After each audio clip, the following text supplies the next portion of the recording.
Baik, terima kasih Bang Dio atas waktunya. Pertama tentu saya memberikan apresiasi yang setinggi-tingginya atas terbitnya Pedoman Kejaksaan nomor 11 tentang penanganan perkara tindak pidana narkotika dan atau tindak pidana presekursor narkotika. Serta yang kedua adalah Pedoman Kejaksaan nomor 18 tahun 2021 tentang penyelesaian penanganan perkara penyalahgunaan tindak pidana narkotika melalui rehabilitasi ini. Kalau saya melihatnya ini sebagai satu kebijakan sebagai ikhtiar dari kejaksaan ya untuk melakukan reorientasi kebijakan narkotika di Indonesia. Tadi kita sudah mendengarkan paparan yang paling terakhir tadi oleh Bang Mateus dan Bang Arderi, itu keren sekali ya karena kedua pedoman ini didasarkan pada logical framework yang komprehensif ya, didasarkan pada teori-teori yang memang menurut saya harus dikuasai oleh jaksa. Dan dalam berbagai kesempatan saya juga selalu menyampaikan bahwa sebagai pelaksanaan asas dominus litis, kejaksaan ini bertanggung jawab untuk mengatur arah kebijakan penegakan hukum kita. Mau dibawa kemana arah penegakan hukum kita ini, maka tanggung jawabnya ada pada kejaksaan sebagai pengendali perkara. Kalau kita memberikan penegasan terhadap asas dominus litis yang dimiliki oleh kejaksaan ini, maka konsekuensi harus diikuti dengan buah-buah pemikiran bagaimana kejaksaan mampu untuk memberikan kontribusi-kontribusinya ya untuk melakukan reformasi penegakan hukum yang lahir dari kebijakan-kebijakan kejaksaan seperti ini. Nah, kalau saya melihat pedoman ini tidak hanya bermanfaat bagi bangunan penegakan hukum ya sebagai tugas dan fungsi kejaksaan, tetapi ternyata juga bisa memberikan dampak bagi upaya mengatasi overcrowding. Saya selalu menyatakan bahwa masalah overcrowding ini tidak bisa hanya dibebankan kepada Kemenkumham ya atau Ditjen Lapas. Tapi persoalan ini harus menjadi tanggung jawab kita bersama, termasuk juga tanggung jawab kejaksaan. Kalau kita lihat kan Ditjen Lapas di Kemenkumham ini hanya bagian nihilir ya. Sementara jika hulunya tidak dibenahi ya, maka tidak akan selesai nih persoalan overcrowding ini. Nah, karena itu saya berterima kasih kepada kejaksaan karena kedua pedoman ini juga merupakan salah satu kontribusi dari kejaksaan yang dalam rangka untuk berupaya mengatasi permasalahan overcrowding. Saya juga berterima kasih kepada Pak Jampidum, tadi Pak Fadil Jumhana, kemudian Pak Direktur Narkotika Pak Darmawel, juga Ibu Erni dari tim Pokja, dan juga dukungan dari Kemenko Polhukam ya Pak Sugeng hadir di sini, Pak Alex tadi mewakili Embassy dan AI PJ2 ya. Di sini juga saya lihat ada Bang Dodi, Bang Marta dari The ASEAN Foundation dan tentunya teman-teman dari ACJR ya dan teman-teman lainnya. Saya juga mengapresiasi ya kejaksaan yang selama ini sangat terbuka ya, untuk menerima masukan-masukan dari berbagai pihak termasuk juga dari masyarakat sipil.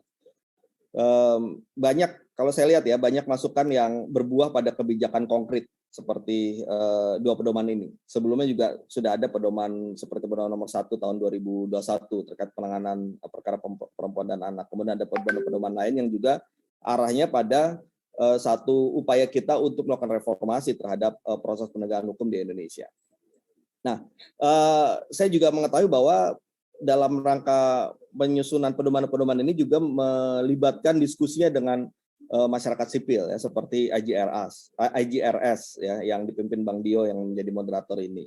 Di sini juga ada Bang Erasmus dari ACJR yang juga luar biasa pemikiran-pemikirannya. Ada juga ada juga Mbak Asmin Francisca ya. Ini rekan saya Dekan FAUI Atmajaya. Kita satu program dulu di Northwestern. Kita banyak berdiskusi soal persoalan-persoalan ini. Nah, tentunya kita juga akan menanti pedoman-pedoman dan peraturan kejaksaan lainnya, ya, yang berikutnya lagi nih hasil-hasilnya, ya, untuk membuat arah penegakan hukum kita semakin lebih baik sejalan dengan perkembangan arah konsep penegakan hukum yang modern. Itu bagian pertama. Bagian kedua, saya ingin memberikan catatan terhadap pedoman ini. Ya. Kalau kita lihat ya, dua pedoman ini plus beberapa pedoman-pedoman sebelumnya. Harapannya tentu pedoman-pedoman ini tidak hanya dipandang sebagai pedoman teknis belaka, namun harus lebih dari itu, yakni harus mampu membangun perspektif para jaksa dalam hal menjalankan tugas untuk penegakan hukumnya. Jadi perspektif yang kita bangun ini harus perspektif yang berbeda dengan dahulu kala, ya. harus didasari oleh perspektif yang modern.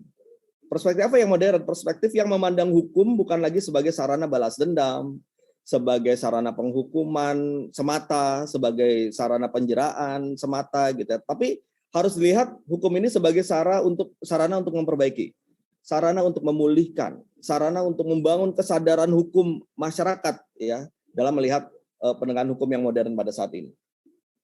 Nah, kalau kita lihat kan saat ini penegakan hukum modern tidak lagi didasarkan pada penggunaan pendekatan penghukuman semata tadi, melainkan sudah dilandasi dengan kebijakan korektif, ya, rehabilitatif dan restoratif. Nah, demikian pula juga dengan kebijakan narkotika ini. Tidak lagi dipandang sebagai persoalan hukum saja, hukum saja melulu gitu ya. Tapi harus ada juga pendekatan lain yang menurut saya juga sangat penting di situ, yaitu pendekatan kesehatan. Jadi narkotika bukan hanya persoalan hukum, tapi juga ada persoalan kesehatan di situ. Yang justru persoalan kesehatan inilah yang sekarang harusnya menjadi ujung tombak dalam penanganan narkotika dan harus masuk dalam reformasi kebijakan narkotika.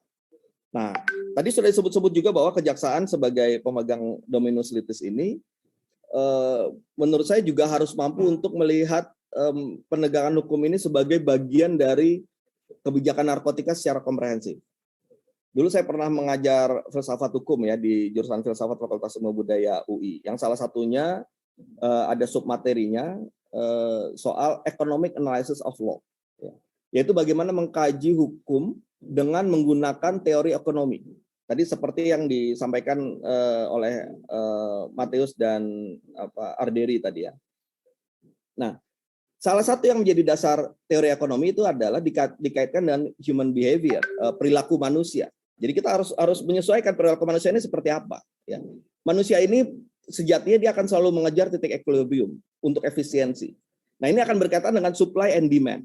Ya. Nah, karena itu begitu pula ini akan berlaku dalam persoalan narkotika dan kebijakan narkotika. Ya. Ada analisa ekonomi yang harus kita terapkan dalam mengkaji kebijakan narkotika kita. Karena itulah maka berulang lagi saya selalu sampaikan bahwa untuk melakukan pendekatan terhadap kebijakan narkotika ini ada 3 pendekatan yang harus dilakukan secara bersama-sama. Ya. Supply reduction, demand reduction, dan harm reduction. Ini harus dilakukan secara bersama-sama. Anggaplah kita lakukan penegakan hukum ya, yang keras dan sebagainya. Kita berhasil kendalikan peredaran narkotika. Tapi kalau kemudian permintaannya selalu tinggi, pasarnya selalu ada, maka hukum ekonomi akan berlaku di situ, ya. Si pengedar, si bandar akan tetap mendapatkan keuntungan karena terkendali peredarannya, tapi harganya menjadi tinggi, tetap dia mendapatkan keuntungan. Pasarnya jalan, penggunanya masih ada. Nah, oleh karena itulah maka bagaimana cara kebijakan narkotika kita lakukan, ya, 3 hal ini harus berjalan saling bersamaan, ya. Penegakan hukumnya berjalan. Sementara kita juga harus berpikir bagaimana caranya mengurangi permintaan, menekan pasarnya. Dengan cara apa? Dengan cara menyembuhkan pengguna, dengan cara menyembuhkan pecandu. Tidak menempatkan pengguna atau pecandu ini sebagai pelaku, tapi sebagai korban yang harus kita keluarkan dari lingkaran setan ini, gitu ya. Karena dia menjadi korban, kita harus keluarkan, kita harus sembuhkan sehingga permintaannya tidak melulu tinggi dan pasarnya tidak melulu hadir, karena percuma saja kita lakukan tindak pidana terhadap pengguna atau pecandu ini, sementara keluar dari proses pidananya dia tetap menjadi pasarnya para pengedar dan para bandar. Nah, oleh karena itulah maka menurut saya pedoman ini salah satu jalan keluar ya untuk mengatasi persoalan-persoalan tersebut dan mengisi juga reformasi kebijakan narkotika yang akan kita perbaiki terus ke depannya. Nah, kemudian juga catatan terakhir dari saya terkait dengan pedoman ini, kalau dari penjelasan dari Bang Matius dan Bang Arderi tadi, saya melihat bahwa jaksa-jaksa ini sepertinya memang juga kita ini juga harus belajar kriminologi beserta teori-teorinya. Ya, untuk membantu kita dalam hal merumuskan penuntutan tadi. Clear itu menurut saya tuh. Jangan pakai feeling gitu loh. Feeling udahlah rentutnya kita kasih segini.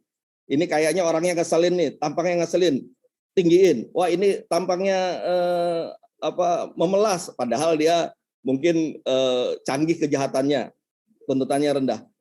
Atau prestasi didasarkan pada kemampuan untuk menuntut tinggi. Orang-orang kan selalu bertepuk tangan, wah tuntutnya tinggi, kita keren jaksanya. Padahal harusnya objektif, tergantung dari bagaimana fakta-fakta yang terungkap di persidangan, bagaimana hal-hal yang meringankan, hal yang dan sebagainya. Ya. Oleh karena itulah maka, ya, saya terbuka juga tadi.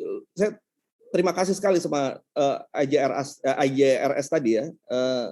Menurut saya salah satu yang harus didorong sekarang, ayo sama-sama ya, saya di legislasi, jaksa, polisi ya, sama-sama kita juga melengkapi kemampuan hukum kita juga dengan teori-teori lain, termasuk juga teori kriminologi ya.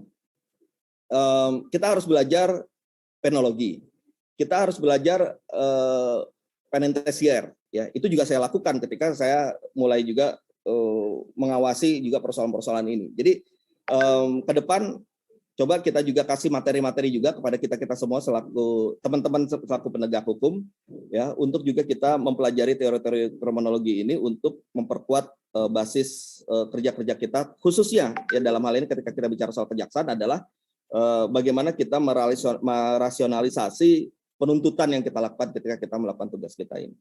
Dan terakhir sebagai penutup, saya menyarankan ya, perlu ada bimbingan teknis dan pendidikan pelatihan yang serius dan komprehensif untuk pedoman ini. Jadi benar-benar masif sosialisasinya, harus sampai ke setiap jaksa-jaksa yang bertugas ya sebagai JPU, sehingga mereka tidak hanya baca dan belajar secara teknis saja, tapi juga benar-benar membangun perspektif itu tadi. Ya harus dilakukan berulang-ulang barangkali dengan berbagai turunan-turunannya ya, terkait dengan sosialisasi pedoman ini, dan saya siap untuk membantu dan mendukung ini semua. Dan selain kepada para jaksa, menurut saya pedoman ini juga harus disosialisasikan kepada masyarakat, baik itu advokat, para pencari keadilan, kepada lembaga pemerintah dan pemerintah daerah, karena ini juga butuh dukungan dari pemerintah daerah, ya. Dan terutama juga di kampus-kampus. Di sini ada Mbak Siska ya, Dekan FA Atmajaya, ya. Saya berharap kalau pedoman ini bisa disosialisasikan kepada masyarakat, masyarakat paham, logical framework-nya juga paham, maka masyarakat akan bersama-sama mengawal pedoman ini, mengingatkan apabila ini tidak dilaksanakan, atau juga mengingatkan apabila dilaksanakan tapi tidak sesuai dengan logical framework itu tadi. Ya. Yang kemudian juga untuk di kampus-kampus, saya juga sangat berharap ya kampus-kampus ini juga menjadikan pedoman ini, ya, berikut juga produk-produk dari tim Pokja ini sebagai materi dari perkuliahan, diskusi biar ada bahan diskusinya. Oh, kejaksaan ternyata melakukan upaya untuk menelurkan reformasi penegakan hukum ke arah penegakan hukum yang modern dan sebagainya. Dia harus menjadi materi dari kuliah-kuliah di kampus supaya kita tidak tradisional belajar hukum yang tidak berkembang. Jadi ini bagian dari perkembangan hukum yang menurut saya wajib juga diketahui oleh para mahasiswa hukum. Supaya apa? Supaya para mahasiswa lagi, Bang. Baik, supaya mahasiswa hukum ini akan menjadi agen-agen bagi kita untuk menelurkan perubahan paradigma ini, membangun paradigma ini untuk kita membangun Indonesia yang lebih baik ke depan.